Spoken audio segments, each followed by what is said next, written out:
Cara, eu tava com essa tela aqui, cara, e sinceramente, assim, pra mim é preocupação zero, sabe? Inscreva-se, curta e ative o sininho. Análise Cripto. A volatilidade sempre faz parte, né? Que a gente eventualmente é algo que causa muita ansiedade, principalmente nos novos entrantes do mercado aí. Mas pelo que está se desenhando aqui, cara, e pelo contexto macroeconômico, pelo contexto de ciclos de mercado cripto propriamente dito também, eu vejo isso daqui como, assim, o Bitcoin continua nessa faixa aí dos 90 perto do 100, né? E se cair um pouco mais, vai ser para subir depois, cara. Então acho que ainda temos aí um futuro super promissor para o mercado. Eu estava fazendo uma análise aqui com o pessoal, estava separando aqui esses meses, né? Aí você está vendo aqui o gráfico diário do Bitcoin. E um ponto que eu acho muito interessante, só para compartilhar para vocês, né, como foi o ano passado, de 2023, que eu acho que esse aqui foi um ano que surpreendeu bastante. Acho que a gente não esperava chegar naquele final de ano, outubro, novembro, dezembro, e tá tendo não só as notícias, mas como essa performance fora de série aqui do mercado. E aí, olha que legal isso daqui, cara. Eu consigo, ó, eu vou tirar uma foto desse momento aqui do mercado do ano passado e me impressiona aquela questão da sazonalidade, assim, da sazonalidade do mercado repetindo os meses, os movimentos, mais uma vez, cara. Então, ó, as mesmas datas, os mesmos meses, só que de um ano atrás, quando você vem aqui e compara comigo, a mesma coisa, cara. Ó, tava até aqui do lado já. Mas vou mostrar aqui. Eu tirei uma foto ali, vocês acabaram de ver.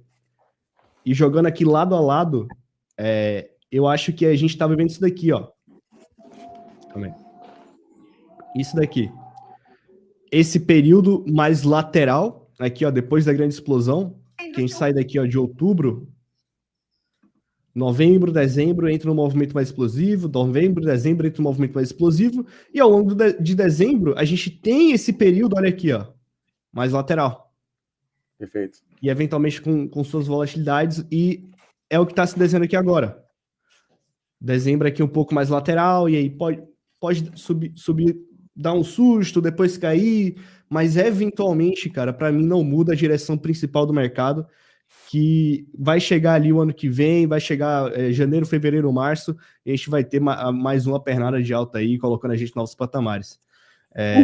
Então, vamos embora, vamos embora. Então, esse momento aí mais lateral, eventualmente com muita volatilidade também, eu aproveito muito com o push de liquidez, né, esse período do mercado. Acho que é uma ferramenta que, pelo menos para mim, tira muita ansiedade, porque eu não fico torcendo para a explosão o tempo todo. Eu deixo o mercado ser o mercado, sabe? Ele fica de lado, ele cai um pouco, ele demora para andar, enquanto isso a gente está utilizando as ferramentas aí a nosso favor para estar andando. Então, nesse período aí, cara, vamos assim, dar tempo ao tempo e deixar as coisas acontecerem, mas de forma geral, nunca vi os ventos soprarem tão a favor de cripto como a gente está vendo nos dias atuais, que a gente está vivendo um momento histórico assim, cara. Deco, Muito você tem muita bom. experiência no mercado aí, cara, normalmente. E aí, essas paradas de ficar movimentando o token, porque toda vez que eu vejo esse cenário acontecendo, por exemplo, dos altcoins, cara, tem altcoin que eu entrei que voltou exatamente o preço que estava, né, antes da porrada do Bitcoin. E qual é a grande cagada que a galera faz normalmente nesse momento aí, Deco? É sair vendendo? Qual é a história? Cara, eu acho que o melhor a se fazer é ter um pouco de paciência, né? Acho que não entrar nessa busca de liquidez que o mercado faz para os dois lados, né? Na verdade, o mercado, eu gosto muito de falar que ele tem um otimismo exagerado e um pessimismo exagerado, né? E o preço, na verdade, está ali mais pelo meio. Eu acho que uma das melhores coisas a se fazer sempre é questionar se o que você colocou, né, onde você está posicionado, realmente é uma narrativa que faz sentido. E que eu acho que teve, né, um hype aí de meme coin, de AI e tudo, que muita gente, né, acabou largando posições estruturais, né, e para pegar esse hype. Não quer dizer que não vão andar, né, mas acaba que você começa a ver que a narrativa muda, né? Você começa a ver que eles corrigem também rápido. Eu acho que está um bom momento de olhar para o que vai ser o futuro de cripto, né? Isso é uma coisa que eu venho falando muito, e você vê como a narrativa muda, né? A Rússia acabou de falar que está usando Bitcoin para fazer transferências internacionais, né? E aí, um mês antes, aparece o presidente da Rússia falando que Bitcoin é imparável, né? Então, assim, há um tempo atrás, era ele falando que era uma coisa de criminosos e que ia ser proibido. Então, assim, tudo depende do interesse dele, né, com o mercado, né? Não só isso, quando ele começa a entender também que ele se prejudica ao proibir, né? Para você ver, hoje, se ele tivesse proibido, nem ele poderia usar, né, para fazer os pagamentos. Então, eu acho que é uma coisa muito interessante para a gente olhar sempre as narrativas e se questionar, né? Essa narrativa é boa para quem, né? Tipo, até o governo, né? Tipo assim, se é bom para o governo ou é bom para o indivíduo, né?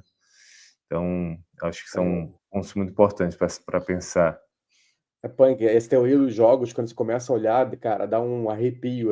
Uma vez eu assisti um filme, foi um documentário, na verdade, contando das pessoas que foram presas porque portavam ou plantavam maconha em casa, né, na Califórnia, e depois foi legalizado, e as pessoas continuaram presas durante um tempo, né? E tinha muita coisa da teoria dos jogos, só que de maneira muito centralizada e física, né? Você está comentando de uma forma digital, né? A real é essa, né, Rogério? A gente está falando de um dinheiro que está em qualquer lugar, em qualquer canto, né? Então isso acaba sendo muito mais potente, é muito louco esse negócio. Até porque a gente começa a ver, por exemplo, Visa e Mastercard basicamente em todos os cartões de crédito que utilizam cripto, que nessa, na minha opinião, já começou e vai ficar cada vez mais forte, vai começar a ter uma disputa aí de taxa zero, etc., para você conseguir utilizar até o cripto, né, no mercado físico, digitalmente, ou no mercado de e-commerce, mas de fato você vai conseguir tangibilizar muito desse dinheiro. Eu já faço isso, inclusive, eu já uso esses cartões aqui na Europa, por exemplo. Então, sim, cara, a gente está vendo agora um mercado muito mais maduro, muito mais saudável, e a coisa que vai acontecer, na verdade, é que tem tokens antigos que vão voltar a cair, sim, vão ter tokens antigos que vão começar a ficar mais fracos, porque vão ter novas tendências, novas loucuras aí pela frente que a gente vai começar a ver, vão ter teses, né, novas, inclusive, de season. Então, a gente comenta muito sobre game, eu falo muito sobre game, na verdade. A gente vai ver outras aí que a gente nunca viu na vida, mas, cara, isso é sensacional, assim, quando você começa a ver os países incentivando, você começa a ver os mercados utilizando, trazendo de fato utilidade para aquele negócio, é extremamente grandioso, meu irmão. É muito grande. E aí, Rogério, o que esse cara aí que tá fazendo aí, cara? Falando que Foi mais para mostrar o que o Deco acabou de trazer pra gente, né? Justamente do Putin aí. Cara, a Rússia está saindo muito na frente, cara. Falando aqui, mostrando aqui que ela tá usando o Bitcoin para, tipo assim, de driblar algumas sanções aí que no mercado, assim, no modelo tradicional, eles estariam que estar pagando muito, muito mais. Cara, isso é uma coisa assim, cara, que eu acho que é o que eu mais sinto de forma geral, Ariel. Por exemplo, tem um dos meus melhores amigos, ele é francês, né?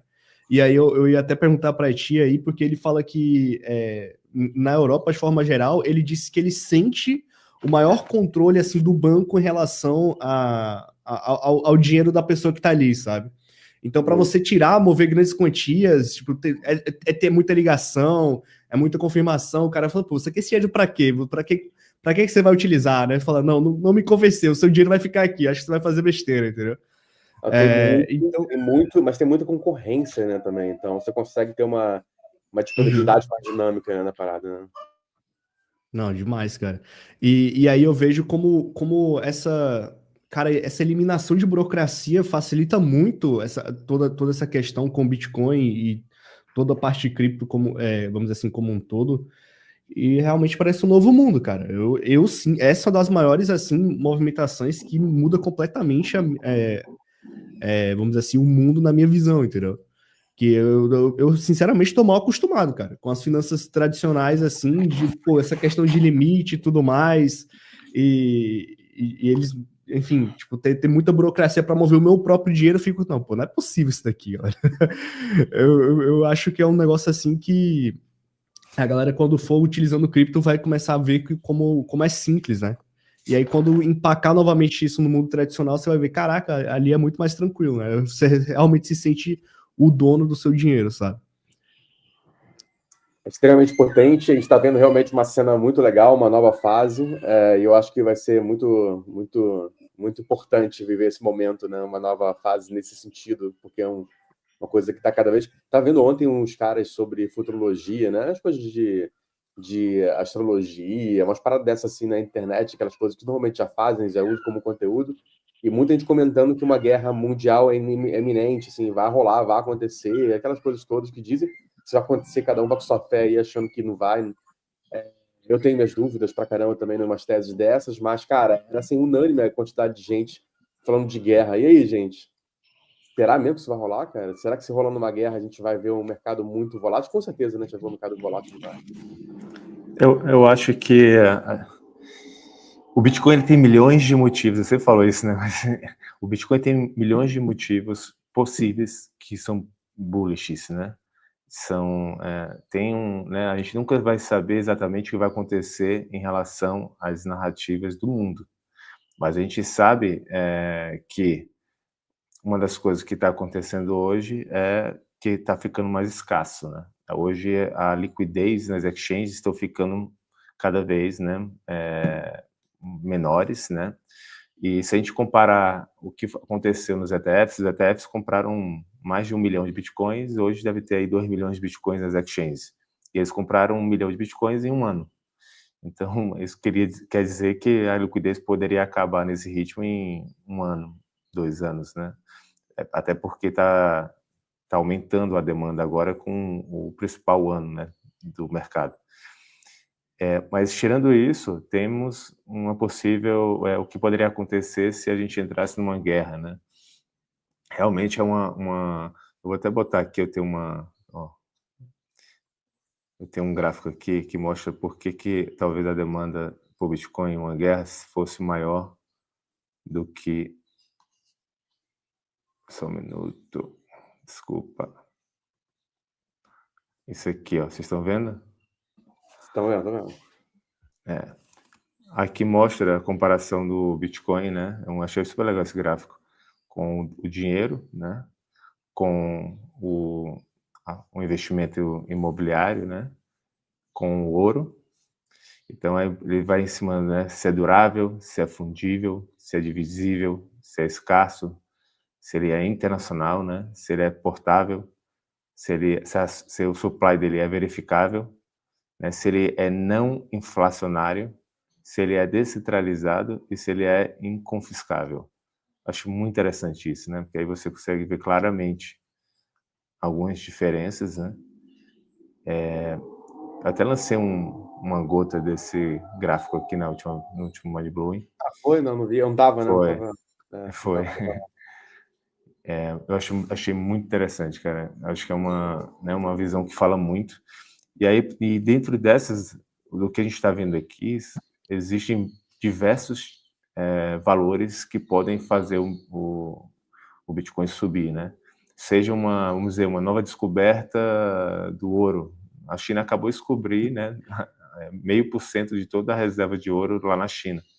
Eles acharam de uma reserva antiga do império e tal, chinês. Hoje a gente já sabe que existe ouro dentro do mar, né? Então, a gente sabe que o fato de ter dentro do mar, ele só não é minerado porque é caro, mas então se o preço do ouro subir, começa a ficar barato e eles vão minerar, então aumenta de novo o supply do ouro. Então, assim, são tantos fatores, né, que a gente poderia passar dias aqui explicando tanto de possibilidades, né, até uma guerra, uma situação, uma pandemia, né, tem várias coisas que poderiam levar o valor ao exponencial. A pergunta, e até a desconfiança, acho que isso é uma das coisas que a gente fala pouco, mas a desconfiança do fiat, né, do dinheiro tradicional, também é outro fator decisivo para ajudar, né, porque a gente está vivendo um bull run junto com o período de maior desconfiança do dinheiro público, né, do dinheiro feito pelo governo. Acho que isso é uma coisa nova, né, a nossa geração nunca tinha confrontado isso, apesar de a gente falar disso aí desde 2015, a gente nunca foi tão ajudado pela população e pela mídia, né? Hoje todo mundo está com um certo nível de desconfiança porque os Estados Unidos chegou a um valor, né, de 37 trilhões, não é algo assim irrisório. Então, a gente estava falando aqui, mas só na conversa que a gente está falando, já surgiu mais coisas, e dá para passar horas falando, porque vai surgir mais coisas, né? Existe hoje poucas pessoas que decidem a direção das coisas, né? E você conseguir ter algo que você pode sair disso, dar um step out, né? Acho que é fundamental, assim, acho que é de valor, assim, imenso, né? É você literalmente conseguir ter um hedge de tudo, né? Não somente do mercado financeiro, ou do seu governo, ou de alguns governos, ou de um grupo de governos, mas de tudo. Sem dúvida. E outra coisa, não, só fala. uma coisa interessante é que a máquina hoje de cripto ultrapassou os supercomputadores do mundo, né, pela primeira vez. Então hoje o maquinário, né, de cripto ele já é o computador mais seguro do mundo, né? É super interessante isso, né? Antigamente ainda tinha os supercomputadores das empresas, né, que se juntando ganhava, né? Inscreva-se, curta e ative o sininho. Análise Cripto.